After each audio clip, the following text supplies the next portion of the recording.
पटना में लड़कियों और महिलाओं की सुरक्षा को लेकर रविवार को विभिन्न सामाजिक संगठनों ने वीरांगना मार्च निकाला। यह मार्च पाटलिपुत्र गोलंबर से गांधी मैदान तक जाना था, लेकिन पुलिस ने आगे बढ़ने की अनुमति नहीं दी, जिसके बाद मौके पर ही सभा आयोजित की गई।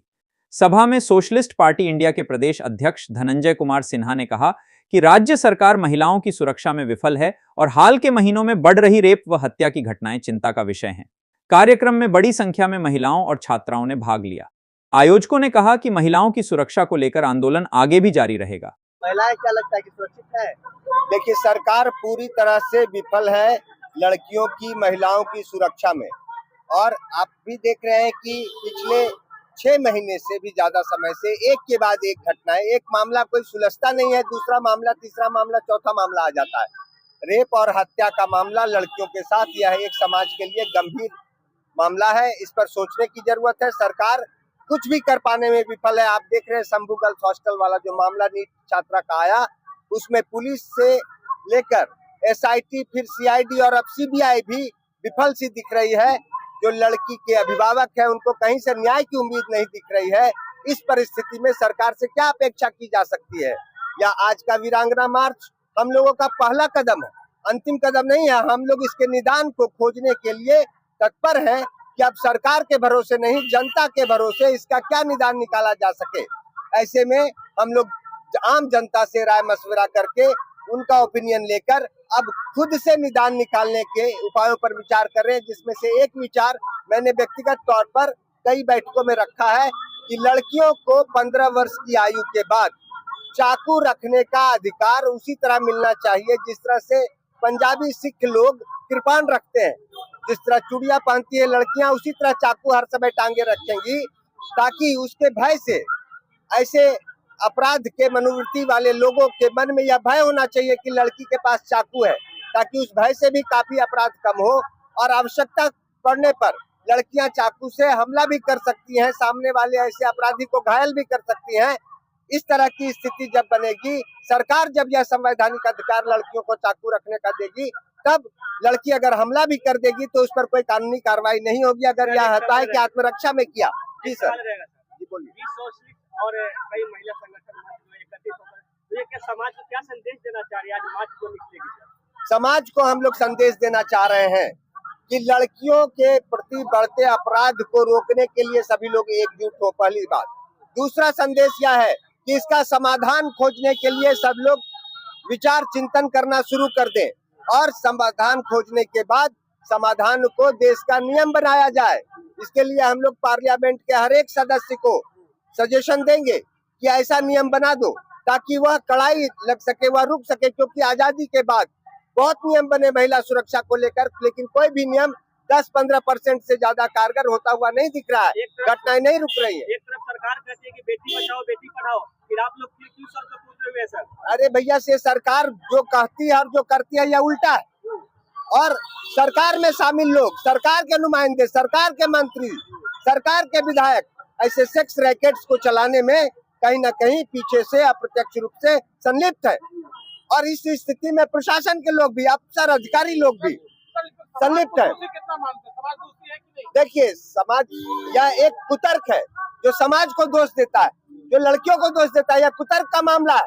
कई बार लगता है कि शायद लोग सही बोल रहे हैं, लेकिन नहीं। यह देश नेताओं से, यह देश सरकार के निर्देश से चलता है।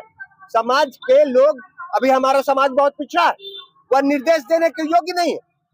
ऐसे में इसीलिए तो चुना जाता है ना, जनप्रतिनिधि क्यों चुनते हैं कि तुम हमारे बारे में सोचो, तुम हमारे बारे में अच्छा कुछ नियम बनाओ, हम कैसे अच्छे से चले। तो वोट देकर जो चुनते हैं वो किस लिए चुनते हैं? अगर हम ही आम जनता ही को चलाना हो तो क्यों वोट देकर विधायक और एमपी को और मिनिस्टर और प्रधानमंत्री बनाएंगे? वो हम अपनी सुरक्षा देखभाल के लिए बनाते हैं। और आप बैठ के गद्दी में जाकर के बलात्कारी बन जाते हैं, लुटेरा बन जाते हैं और हमें दोष देते हैं आम जनता को। यह एक कुतर्क है जो जानबूझ करके यह कुतर्क चलाया जा रहा है नेताओं के द्वारा, जिसके आम लोग भी प्रभावित होते हैं। कई बार लगता है हाँ ठीक ही बात है, जनता दोषी है। एक नेता घूम रहे हैं, घूम कर पैदल चल रहे, जनता का दोष है, जनता बिक गई। अरे तुम बिक गए, पहले प्रधानमंत्री बिक गया, पहले मंत्री बिक गया, पहले अफसर बिक गया, पहले नेता बिक गया। जनता क्या करती? ईमानदार रह के फिर उसी जो रुचक के नेताओं को वोट देती है पार्टियां, जो रुचकों को टिकट दे देती है, किसको वोट दे? किसको वोट दे? आम जनता के पास उतनी ताकत नहीं है कि आके खड़ी हो जाए। लेकिन मैं बताता हूँ, आजादी की लड़ाई जब हुई, देश की जनता का इससे भी कमजोर हाल था, तब भी हम लोगों ने महात्मा गांधी के नेतृत्व में एकजुट होकर आजादी की लड़ाई लड़ी और अंग्रेजों को भगाया।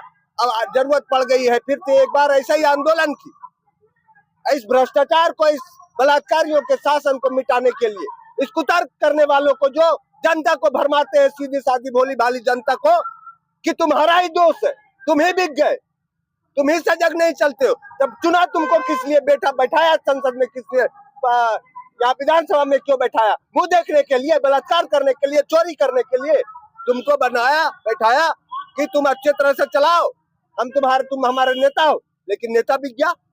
तो ये जनता को दोष, समाज को दोष देना उल्टा कुतर्क है। ये लोग अपनी कमियों को छुपाने के लिए ऐसे कुतर्क का जाल बुन रहे हैं। सर, कब तक आखिर विशाल प्रदर्शन दिखाते रहेगा वीरांगना जैसे? आखिर तो अपराध तो घट ही नहीं रहा है। मैंने कहा, कैसे घटेगा? मैंने कहा तो यह पहला कदम है, ये वीरांगना मार्च। यह शक्ति प्रदर्शन भी महिलाओं का है कि आगे चल के अभी हम लोग निदान भी निकालेंगे, निदान पर जाएंगे, और जब तक निदान नहीं निकलेगा तब तक रुकेंगे नहीं। हम लोग सत्य, अहिंसा और सत्याग्रह के रास्ते पर चलकर, जिस तरह से महात्मा गांधी ने बताया था, उसी रास्ते पर चलकर जेपी और लोहिया के अनुयायी हम सोशलिस्ट संगठनों के लोग, जो सोशलिस्ट संगठन बिक गए, सरकार भी तो सोशलिस्ट संगठन की है यहाँ, विपक्ष भी तो सोशलिस्ट का ही है यहाँ, लेकिन ये लोग परिवारवादी हो गए। एक तो पहले से हो गया था, दूसरा अब जाके हो गया। तो हम सोशलिस्ट संगठन जो परिवारवाद में भरोसा नहीं करते, जो परिवारवाद के विरोधी, हम लोग एकजुट होकर के इस सांप्रदायिक शक्तियों से, इस परिवारवादी शक्तियों से, ये समाजवाद का झूठा चोला पहनने वाले शक्तियों से लड़ेंगे, भिड़ेंगे, सत्य, अहिंसा और सत्याग्रह की राह पर चलकर। आज मार्च जो किया, क्या कुछ प्रशासन से अनुमति मिली है या कुछ? देखिए, प्रशासन को हमने सूचना दी थी, प्रशासन ने अनुमति तो नहीं दिया, लेकिन हम लोग शांतिपूर्ण मार्च निकालेंगे। शाम से ही संबंधित थाने के जो इंचार्ज है, उनका व्यवहार फोन पर अजीबोगरीब था, और सुबह तो फोन ऐसा आया कि वो धमका रहे थे कि देख लेंगे। कितने बजे टाइम दिए थे, अभी तक निकला क्यों नहीं? गोली बारूद इकट्ठा कर रहे हो क्या? इतना जब हमने कहा कि भैया लोग आ रहे हैं, पहुंच रहे हैं, धीरे धीरे तो निकलेंगे। लेकिन वो जिस तरह से धमकी भरे अंदाज से बोल रहे थे, हमें लगा कि उनकी मजबूरी है, क्योंकि ऊपर से लगता है निर्देश आ गया कि इसको डिस्टर्ब करना है। अरे भैया, हम लोग तो शांति से चलेंगे, आप गिरफ्तार करेंगे तो गिरफ्तारी देंगे। हम लोग कोई स्टंट करने के लिए नहीं आए हैं राजनीति में, हम लोग गंभीर राजनीति करने के लिए आए हैं, और समस्याओं का समाधान निकालने के उद्देश्य से शामिल हुए हैं राजनीति में, सामाजिक क्षेत्र में। कोई हम लोग तमाशा करने के लिए नहीं आए। परिचय देंगे। धनंजय कुमार सिन्हा, प्रदेश अध्यक्ष, सोशलिस्ट पार्टी इंडिया।